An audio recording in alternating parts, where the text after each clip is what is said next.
Can you share with me what you perceive as far as the major themes that I'm exploring in my life? Yes. What year were you born in? 1990. All right, one moment. We're scanning into the year a little bit.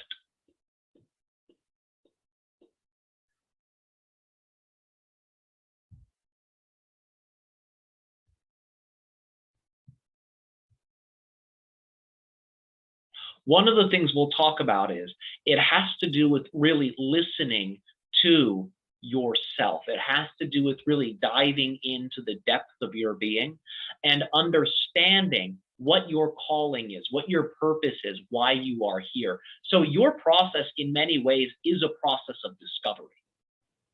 And this may also be why you have the analytical mind that you do, because analytical minds tend to discover things. They tend to parse through information and come to realization.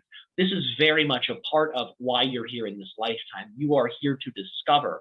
You are here to, in many ways, listen deeply to the song within you.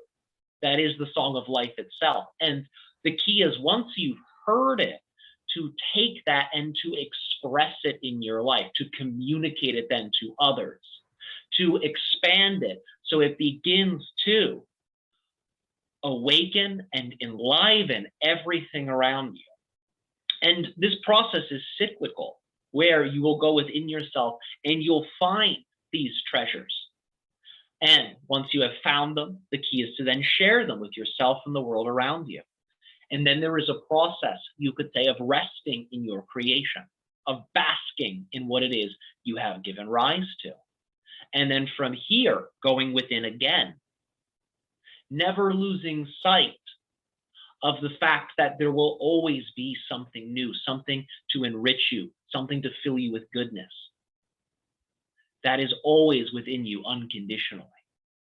And part of your path, part of your, you could say, challenge on this path is to not lose faith in that, to know there is eternally goodness within you that will always express itself and speak to you. And once you have heard its call, then move forth and share this, paint your life with it.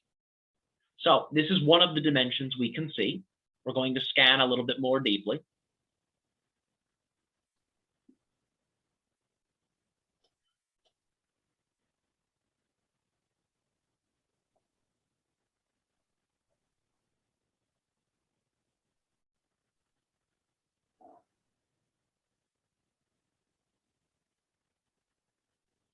The other thing we're able to see has to do with the idea of learning how to work with the power that exists within you.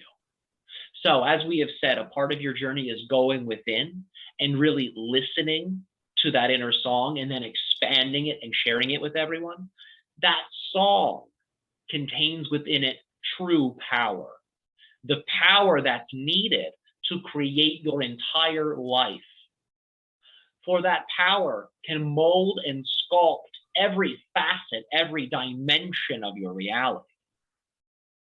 It is a type of power that many people seek externally but never find, because it does not exist outside of you, it exists within you. The key to accessing this power is an attitude of love and an attitude of gentleness. When you are loving and you are gentle to yourself, to the best of your ability, and you are also this way to others, that inner song we have mentioned naturally springs forth. It naturally emerges out of you and will begin to expand and coat everything in your reality.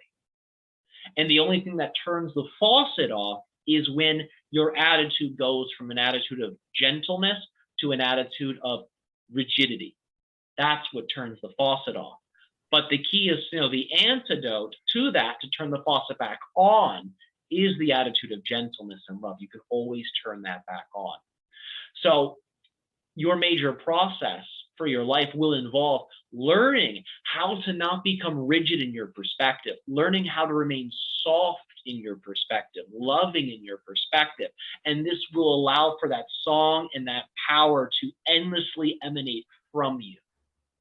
And you will be able to create in a rather unlimited way. What you choose to do with this will be up to you ultimately. Are you familiar with what you would describe as the North Node in your chart? Yes, I was actually just going to talk about that next. It's in Aquarius. So that power, that song likely will lead you to innovate. Your analytical mind will serve you here in tremendous ways. This may be innovations within your field of science. It might also be innovations in the field of magic, a spiritual science. It may also lead you to technology. So the intellect you have been given, even though many people label it as some type of handicap, it's only a handicap when it works against you. But if you marry it like we advised, it will serve you endlessly, and you will be able to innovate in powerful ways. So we would advise, nourish the pursuits that you feel are of your intellect, that you find rewarding. Blend those pursuits with these spiritual qualities, which will allow for you, as we have said, to dive deep within, so you can hear that song and you can access that power and then boldly move in whatever direction you prefer. So these are the major things we can see right now. Does this in many ways resonate with you? Is there more you'd like to dive into related to this? Yeah, that's very helpful and very very nourishing, and I think that'll be very helpful. And as it relates to this North Node in Aquarius, when I've researched that, it seems to also suggest that an important part of my journey is that I need to, with that Aquarius, like kind of sharing with people and working with people, and that maybe that's something that I need to work on, is because I can be kind of solitary.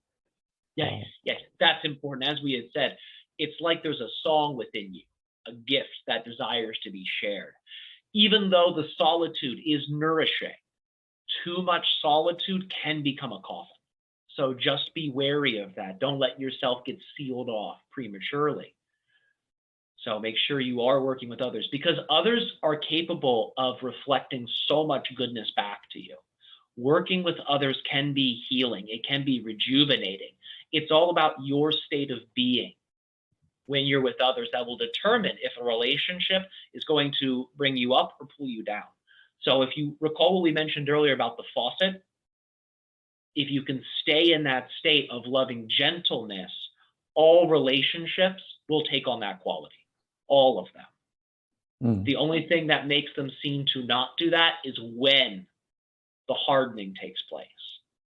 So that Aquarian tip you have given yourself will come in handy, and it's likely it will help you expand in tremendous ways.